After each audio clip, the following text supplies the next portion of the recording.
আসসালামু আলাইকুম রহমতুল্লাহি ওয়া বারাকাতুহু। সবাই কেমন আছেন? আশা করি ভালো আছেন। আলহামদুলিল্লাহ, আমিও আল্লাহ তাআলার অশেষ মেহেরবানিতে ভালো আছি।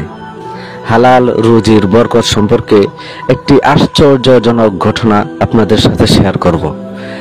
ইনশাআল্লাহ ভালো লাগবে, সাথেই থাকুন। আফগানিস্তানের বাদশাহ আব্দুর রহমান এর দাদা মুহাম্মদ এর ঘটনা। তিনি একবার তার ছেলে যুবরাজের নেতৃত্বে শত্রুর মোকাবেলা করার জন্য একদল সৈন্য সীমান্ত অঞ্চলে পাঠালেন। কিছুদিন পর সংবাদ এলো, সীমান্তে তুমুল যুদ্ধ হয়েছে। যুবরাজের বাহিনী পরাজয় বরণ করেছে। যুবরাজ যুদ্ধের ময়দান থেকে পালিয়ে আসছে।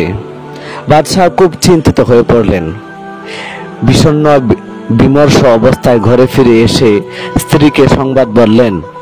স্ত্রী সংবাদ শুনে বললেন, মিথ্যা কথা, আমার ছেলে কাপুরুষ নয়, সেই যুদ্ধের ময়দান থেকে পালাতে পারে না। কিছুক্ষণ পর পুনরায় খবর এলো, যুবরাজ জয়লাভ করেছে এবং বিজয়ী বেশে সৈন্য সামন্ত নিয়ে ফিরে আসছে।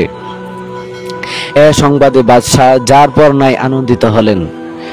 স্ত্রীকে গিয়ে বললেন, বলো তো দেখি, রাষ্ট্রের চতুর্দিক থেকে যখন খবর আসতে লাগলো তোমার ছেলে যুদ্ধের ময়দান থেকে পালিয়ে এসেছে, সিআইডি রিপোর্ট দিয়েছে যুদ্ধে হেরে গেছে, তখন তুমি ঘরে বসে কিভাবে এসব খবর প্রত্যাখ্যান করলে?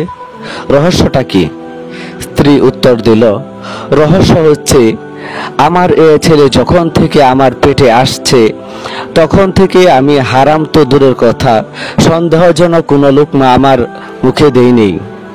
সুতরাং যে ছেলের রক্ত মাংস হালাল খাবার দ্বারা গড়ে উঠেছে সে কোনোদিন কাপুরুষতা প্রদর্শন করতে পারে না। আমার এই আত্মবিশ্বাস আজ বাস্তবায়িত হলো। প্রিয় দর্শক মণ্ডলী, হালাল খাবারের এরকম আরো অনেক বরকত রয়েছে। আল্লাহ তাআলা আমাদেরকে হালাল ভক্ষণ ও হারাম বর্জন করার তৌফিক দান করুন। আমিন।